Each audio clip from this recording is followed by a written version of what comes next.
Nous accueillons à présent Jean-Marc Philippot. Bonjour. Bonjour. Vous êtes fondateur de Hayden Coaching. Eh bien, vous proposez des coachings individuels d'entrepreneurs et de dirigeants depuis déjà 2007. Vous coachez également des équipes d'associés cofondateurs et vous êtes également déployé à l'international. Jean-Marc, bonjour. Avec un prénom comme ça ne doit pas forcément être mauvais, quoi. Ce que vous C'est faites. évident. Tout le monde veut être coaché aujourd'hui. Je trouve ça. Tout le monde veut faire du coaching et tout le monde veut être coaché. Vous n'avez pas l'impression que le marché est en train de se développer? Il y a à la fois un effet de mode et un effet d'entraînement. Ouais. C'est-à-dire que ce que les entreprises ont compris, d'abord au niveau des dirigeants, mais c'est en train de s'étendre, c'est que finalement un dirigeant ou même un cadre d'entreprise, finalement, c'est pas si différent d'un sportif de haut niveau. Voilà. Et un sportif de haut niveau, dans toutes les disciplines, il a un coach. Garder les pieds sur terre. Garder les pieds sur terre et aussi... parce que la vie d'entrepreneur, en particulier, c'est des montagnes russes émotionnelles pour rester finalement lucide et savoir prendre du recul par rapport à cela. Dirigeants, c'est quoi? C'est les membres du COMEX? Alors, c'est les membres du COMEX. Nous, on a de plus en plus un focus sur les entrepreneurs, start-up, scale-up, entreprises familiales, PME, ETI. Et après, on adresse également les dirigeants des grands groupes.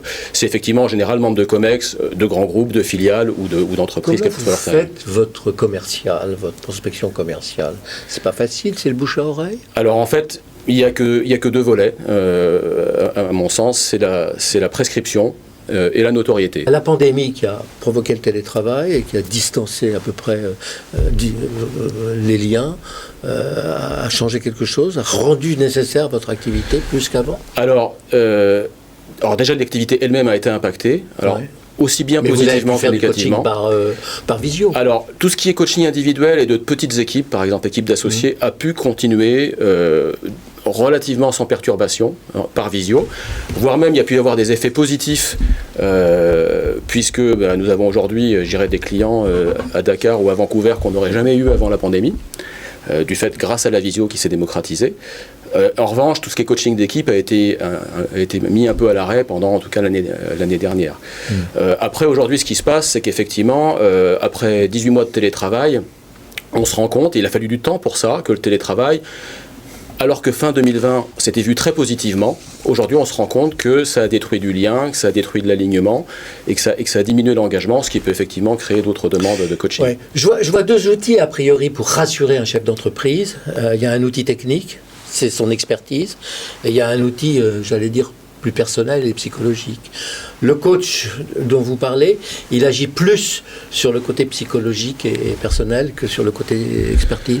Alors, en fait, nous, on est à la fois sur le versant business à fond et sur le versant psychologique à fond. Sur le versant business à fond, parce que le dirigeant, en fait, il est très seul vis-à-vis de certains sujets. Il a des sujets avec qui il n'a plus personne à qui parler. Comment je dois gérer mon board? Est-ce que je dois lever des fonds? Et si oui, combien? Est-ce que je dois recruter, je sais pas, moi, un directeur des opérations? Jusqu'où je veux grandir? Est-ce que je veux vendre ou pas? Et puis, il n'a pas forcément confiance dans les conseils qu'on lui donne. Voilà, et parce que tous les gens qui donnent des conseils sont en général le plus souvent juges et partis. Absolument. Donc, on est d'un côté à fond dans la dimension business, notamment dans ce rôle brise-solitude pour les directeurs généraux, les CEO, les fondateurs, et aussi, évidemment, dans la dimension psychologique, parce que, comme je vous l'ai dit, la dimension relationnelle et émotionnelle est absolument prépondérante. Et donc, tous les coachs d'Hayden Coaching ont ce double ancrage, à la fois avec un historique dans l'entreprise et la formation à différents outils de psychologie ou de développement personnel, certains ont même la double casquette de thérapeute. Alors vous, c'est Jean-Marc Philippot, hein, on l'a dit tout à l'heure. Absolument. La société, c'est Hayden Coaching. Hayden Coaching. Hayden, ça veut dire quoi, Hayden? Alors, Hayden, c'est une triple origine. Hayden, parce que en breton, ça veut dire semis ou semaille ou semer, et je vis en Bretagne, donc c'est une façon pour moi de faire un clin d'œil. Et puis également parce que, en fait, c'est moi qui choisis le nom à l'origine. Je vais aussi bien servi que par soi-même.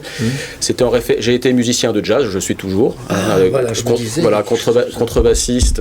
Donc, ce qui est déjà une forme d'accompagnement, une façon de donner le tempo et d'improviser collectivement. Et puis de travailler ensemble. Voilà. Et Charlie Hayden, c'était un de mes grands modèles parce que c'était un musicien qui faisait extrêmement peu de notes, qui était d'une sobriété infinie.